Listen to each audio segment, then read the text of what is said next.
ఎన్నికల సందర్భంలో ఎన్నడూ లేనటువంటి విచిత్రమైనటువంటి పరిస్థితి, రాష్ట్రపతిని అవమానించారంటూ స్వయంగా రాష్ట్రపతి చెప్పడం. షెడ్యూల్ ప్రకారం నిన్న బిధాన్ నగర్లో జరగాల్సినటువంటి సంతాల్ సదస్సుని బెంగాల్ ప్రభుత్వం బాగ్డోగ్రా ఎయిర్పోర్ట్ సమీపంలోకి మార్చేసింది. దాంతో శనివారం సదస్సు అక్కడే జరిగింది. సరైన సమాచారం లేకపోతే జనం పెద్దగా హాజరు కాలేదు. దీని మీద రాష్ట్రపతి మున్పు తన అసంతృప్తి వ్యక్తం చేశారు.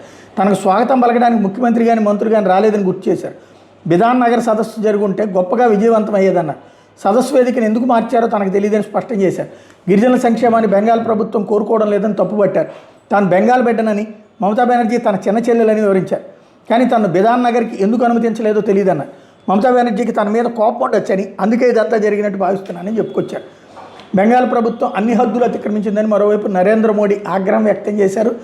రాష్ట్రపతి ద్రౌపది ముర్మును పశ్చిమ బెంగాల్ ప్రభుత్వం అవమానించడం సిగ్గుచేటు అంటూ ధ్వజమెత్తారు. గతంలో ఇలాంటి పరిణామం ఎప్పుడూ చూడలేదు. బెంగాల్లో తృణమూల్ కాంగ్రెస్ ప్రభుత్వం అన్ని హద్దులు దాటేసింది అని చెప్పుకొచ్చారు.